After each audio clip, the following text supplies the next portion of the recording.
श्री गणेशाय नमः। श्री सांब सदाशिवाय नमः। श्री ईश्वर गीता प्रथम अध्याय। ऋषियों ने श्री सूत जी से पूछा कि हे प्रभु, आपने स्वयंभू सर्ग ब्रह्मांड का आदि विस्तार तथा मनवंतर का निर्णय सम्यक प्रकार और उन सब में अपने वर्ण धर्म में तत्पर एवं ज्ञान योग में निरत पुरुषों के द्वारा आराधन के योग्य ईश्वरों के भी ईश्वर परमात्मा देव का निरूपण किया।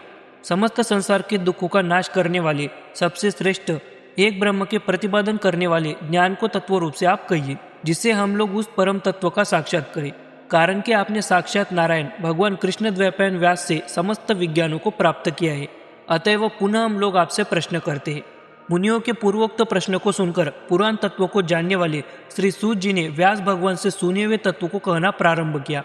उसी समय जब मुनि श्रेष्ठ यज्ञ के अनुष्ठानार्थ वहां पर एकत्र हुए थे और सूत जी से तत्व ज्ञान के विषय में प्रश्न किया गया था, तब श्री भगवान कृष्ण द्वैपायन व्यास जी स्वयं वहीं पर आ गए। काले मेघ के समान कांति वाले, कमल के सदृश नेत्र वाले, वेद विद्या के विद्वान श्री व्यास जी को देखकर उन द्विजोत्तम ब्राह्मणों ने प्रणाम किया और श्री सूत जी भी प्रथम दंडवत प्रणाम करने के पश्चात दोनों हाथ जोड़कर मस्तक द्वारा प्रणाम करते हुए श्री व्यास जी की शरण में आई। शौनकादि मुनियों ने स्वागत पूर्वक श्री व्यास जी से कुशल क्षेम पूछने के अनंतर उनको योग्य आसन पर बिठाया। इसके पश्चात श्री व्यास जी ने मुनियों से पूछा कि शास्त्र संबंधी स्वाध्याय एवं तपश्चर्या में किसी प्रकार की हानि तो नहीं होती। इसके पश्चात श्री सूत जी महामुनि व्यास जी को प्रणाम कर कहने लगे कि हे प्रभु, पूर्व समय में कुर्मा अवतार धारण किए हुए श्री विष्णु ने मुनियों को जो मुक्ति देने वाला दिव्य ज्ञान दिया था और जिसका साक्षात आपने मुझे उपदेश किया था, वही ब्रह्म विषय ज्ञान आज इन मुनियों को सुनाइए। उसे सुनने की इच्छा इन लोगों को हो रही है और ये मुनि वृंद पूर्ण शांत, तपस्वी एवं धर्मरत है, अतएव इन्हें अवश्य सुनना चाहिए। ये उस ज्ञान के अधिकारी है। सत्यवती के पुत्र श्री महामुनि व्यास जी सूत के कथन को सुनकर देवादिदेव श्री रुद्रदेव को नमस्कार करके आनंद उत्पन्न करने वाले वचन बोले।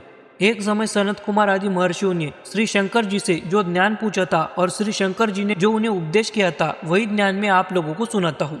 सनक, सनंदन, सनत कुमार, अंगिरा, रुद्र के सहित परम धर्मज्ञ भृगु, कनाद, कपिल, गर्ग, महामुनि रामदेव, शुक्र और भगवान वशिष्ठ संयंत मन से परस्पर विचार कर पवित्र बद्रिकाश्रम में घोर तप के अनुष्ठान में दत्तचित्त हुए।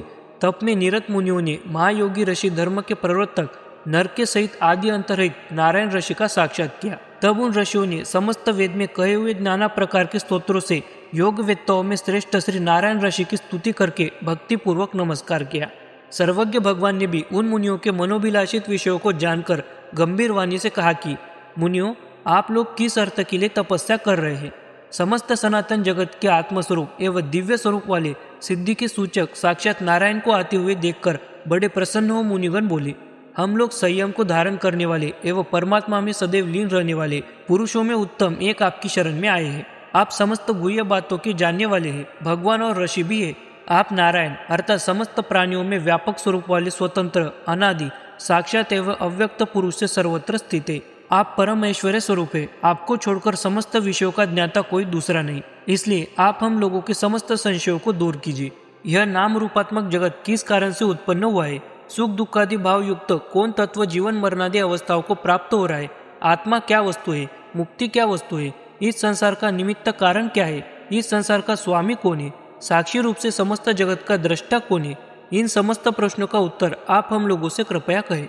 पूर्वोक्त प्रश्नों के पूछे जाने पर मुनियों ने तपस्वी वेश से रहित अपने निजी तेज से प्रकाशित निर्मल प्रभा मंडल से सुशोभित श्री वत्स नामक चिन्ह से युक्त तब से सोने के आभा के समान दैदीप्यमान लक्ष्मी सहित तथा शंख, चक्र, गदा और शारंग धनुष धारण किए श्री नारायण देव का साक्षात किया।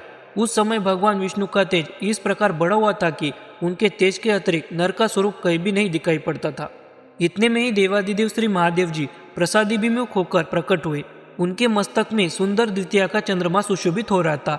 इस प्रकार समस्त जगत के स्वामी तथा त्रिनयन एवं चंद्रमा से भूषित परमेश्वर को आया हुआ देखकर समस्त मुनियों ने भक्तिपूर्वक स्तुति की।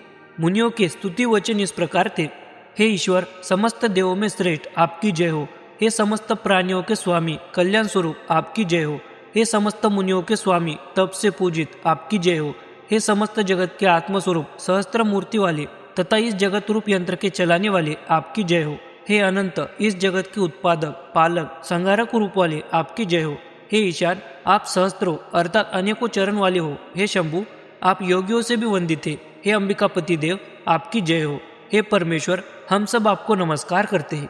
इस प्रकार जब सबने श्री शंकर जी की स्तुति की, तब समस्त जगत के स्वामी, त्रिनयन से भूषित तथा भक्तों पर कृपा करने वाले शिव जी श्री ऋषिकेश विष्णु भगवान को आलिंगित करके गंभीर वाणी से बोले, हे कमल के समान नेत्र वाले जनार्दन, ब्रह्मवेत्ता मुनियों का यह समुदाय यहाँ पर किस लिए आया है? हे अच्युत, हमारा इस समय क्या कर्तव्य है?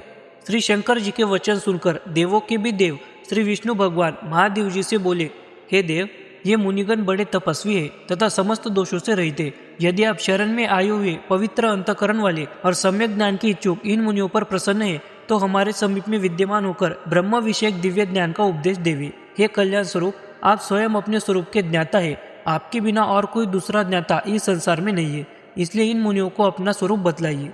इस प्रकार भगवान ऋषिकेश श्री शंकर जी से प्रार्थना करने पर योग सिद्धि को प्रदर्शित करते हुए तथा श्री शंकर जी की ओर अवलोकन कर श्री विष्णु भगवान मुनियों से बोले, हे मुनियों, आप सब भगवान उमापति त्रिशूलधारी शंकर जी के दर्शन से अपने को कृतार्थ समझे। यथार्थ सम्मुख विद्यमान प्रत्यक्ष श्री शंकर जी के दर्शन करे।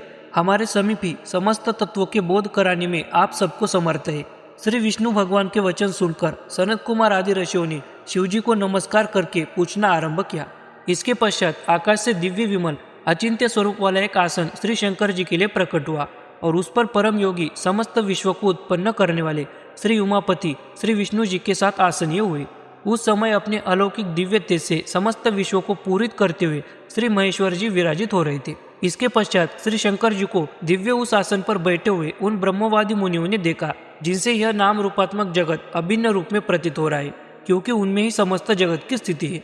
श्री वासुदेव के सहित आसन पर विराजित श्री भगवान शंकर मुनियों को उत्तर देने में तत्पर हुए। श्री विष्णु जी की ओर अवलोकन करके वे इस प्रकार बोले, हे नितांत शुद्ध अंतकरण वाले मुनिगण, शांत मन से आप सब विशुद्ध ईश्वरीय ज्ञान को श्रवण करें। इति श्री ईश्वर गीता प्रथम अध्याय समाप्त।